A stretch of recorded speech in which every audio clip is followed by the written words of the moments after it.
विकसित व्हावा आणि शाळेच्या परिसरात सर्व पारसबाग, गार्डन, गाडी, स्वच्छता या सगळ्या विषयाच्या अनुषंगानं शाळेचे माजी मुख्यमंत्री शाळा माझी शाळा असा एक शासनानं महाराष्ट्र सरकारनं एक कार्यक्रम आयोजित केला होता. त्या कार्यक्रमाच्या माध्यमातून त्यांनी जिल्ह्यात येणारी पहिली शाळा, विभागात येणारी पहिली शाळा आणि राज्यात येणारी शाळा अशी 3 प्रकारची बक्षिसे दिली. त्याच्यामध्ये जिल्ह्यात येणाऱ्या शाळेला विभागामध्ये येणाऱ्या शाळेला 21 लाख रुपये आणि महाराष्ट्रात येणाऱ्या शाळेला 51 लाख अशी बक्षिसं महाराष्ट्र सरकारच्या वतीनं मुख्यमंत्र्यांनी जाहीर केली होती. त्या माध्यमातून शाळेमध्ये गुणवत्ता तपासली गेली, शाळेचे वर्ग तपासले गेले, शाळेतली विद्यार्थी संख्या तपासली गेली आणि शाळेतल्या ज्या भिंती आहेत त्या बोलक्या आहेत का नाही, बोलक्यामध्ये सुविचार वगैरे लिहिले शाळेच्या माध्यमातून त्या बोलक्या भिंतीनं दरी बोललं गेलं. मग इतर रंगरंगोटी, शाळेची सजावट सगळ्या गोष्टी तपासल्या गेल्या आणि त्याच्या माध्यमातून जिल्ह्यामध्ये आपली शाळा प्रथम आली पोचण्याची. तिला की 11 लाख रुपये बक्षीस या ठिकाणी आमचे मुख्याध्यापक त्यांनी हे सगळं केलेलं आहे. मी अध्यक्ष म्हणून बोलतो, मुख्याध्यापक सांगतील तर 11 लाख रुपयाचे बक्षीस आपल्या जिल्ह्याच्या शाळेला मिळालं. आणि आपल्या जिल्ह्यातली दुसरी जी सैनिक स्कूल आहे शासनाची, तिला विभागामध्ये पहिलं मिळालं. तिला 21 लाख रुपये, तिथे जिल्हाधिकारी अध्यक्ष आहेत. तिला दुसरं बक्षीस म्हणजे पहिलं बक्षीस मिळालं विभागात आणि महाराष्ट्रातलं नाशिकमध्ये सगळ्याला महाराष्ट्रातलं पहिलं बक्षीस असं मिळालं. परंतु आपल्या जिल्ह्याच्या म्हणजे जिल्ह्यामध्ये आपली शाळा प्रथम आल्यामुळे आपण इकडे बोलवलेले 11 लाख रुपयाचे बक्षीस आपल्याला मिळालं. त्याच्यामध्ये बरेच मुद्दे होते, ते मुद्दे मी थोडक्यात विशद केले. आता सांगा कुठल्या 3 जानेवारी ते 15 फेब्रुवारी या कालावधीमध्ये महाराष्ट्र शासनाने महाराष्ट्रातील सर्व शाळांचा गुणात्मक आणि सर्वांगीण विकास व्हावा या दृष्टिकोनातून एक स्पर्धा घेतली होती आणि या स्पर्धामध्ये प्रत्येक जिल्ह्याला, प्रत्येक तालुक्याला 3 लाखाचं पारितोषिक ठेवलं होतं. जिल्ह्यासाठी 11 लाखाचं पारितोषिक ठेवलं होतं व विभागासाठी 21 लाखाचं पारितोषिक ठेवलं होतं.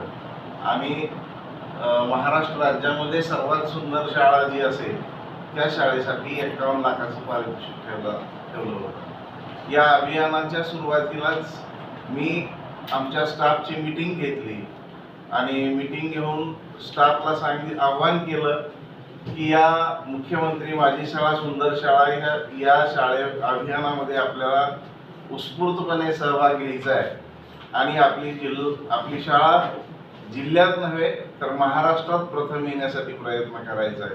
कारण आपण महाराष्ट्रातली मराठी माध्यमाची सर्वात मोठी शाळा आहोत आणि या आपल्या शाळेचा गौरव महाराष्ट्रातील सर्वात सुंदर शाळा म्हणून झाला पाहिजे. त्यामुळं आमच्या सर्व शिक्षकांनी याच्यामध्ये उत्स्फूर्तपणे सहभाग घेतला. पहिल्या मीटिंगमध्येच मी प्रत्येक पॉईंट 30 पॉईंट होते, त्या 30 पॉईंट शिक्षकांमध्ये वाटून दिले आणि त्या प्रत्येकी 10 मार्कावर माझ्या शाळेतील एक पर्यवेक्षक किंवा एक प्रमुख नेमला आणि अशा पद्धतीनं आम्ही काम केलं. शाळेतील प्रत्येक बारीक गोष्ट या अभियानामध्ये नमूद करण्यात आली होती. त्यासाठी मार्कचं डिस्ट्रीब्युशन होतं.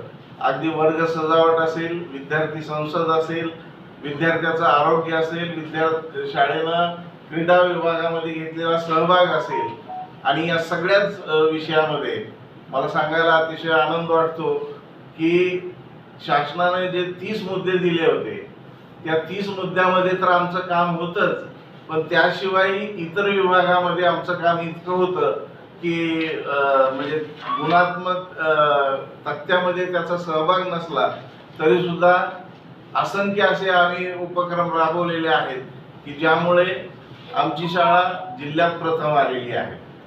विद्यार्थी संख्येच्या बाबतीत नुसतं आपण म्हणतो की जिथं क्वांटिटी असते तिथं क्वालिटी राहत नाही, पण दोन्ही गोष्टीचा समन्वय करण्याचा प्रयत्न आमच्या शाळेने केलेला आहे आणि म्हणून जिल्ह्यामध्ये सर्वात सुंदर शाळा अशी आमची शासनाने निवड केलेली आहे.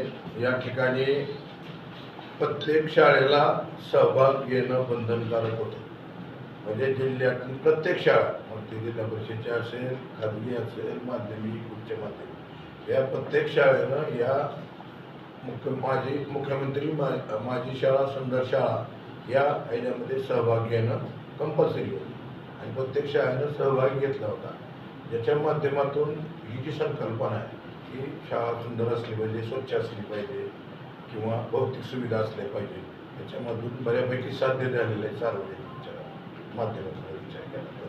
आता शाळेचा आमचा प्रथम क्रमांक आला किंवा पहिल्यापासूनच आम्ही खेळ असतील, भौतिक सुविधा असतील याच्यामध्ये आम्ही राहतो. म्हणजे आज मुख्यमंत्र्यांनी हे दिलं म्हणून नाही, परंतु आमच्या शाळेला एकूण 100 पैकी 91 मार्क पडले, 91 मार्क पडले आणि ही शाळा सुंदर शाळा म्हणून जिल्ह्यामध्ये प्रथम आहे.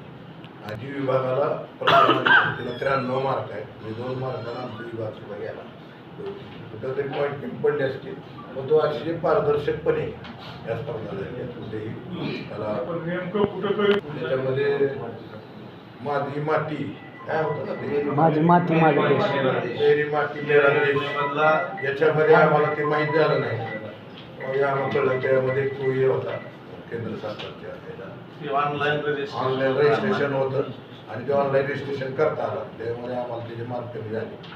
आणि इतर थोडे लॅबोरेटरी वगैरे ह्याच्यामध्ये संख्या जास्त आहे आणि त्याच्याप्रमाणे तेवढी लॅबोरेटरी पाहिजे, म्हणजे बाथरूम बाकीच्या सुविधा ते थोड्या 2-3 पॉईंट असे 5-7 पॉईंट म्हणजे बाकी इतर जे भौतिक सुविधा गुणवत्ता याच्यामध्ये आम्हाला कुठेही नाही. खेळाच्या याच्यामध्ये पैकीचे पैकी मार्क पडले, परंतु याच्यामध्ये आम्हाला थोडे कमी पडले. पण अतिशय पारदर्शकपणे माझे मुख्यमंत्री ऑनलाईन होते सर. पहिल्या शाळेला किती मार्क पडले? 96 असते. जिल्ह्यातील किती शाळा आहेत सहभागी? कंपल्सरी होतं. शाळा किती शाळा आहेत? संख्या नाही.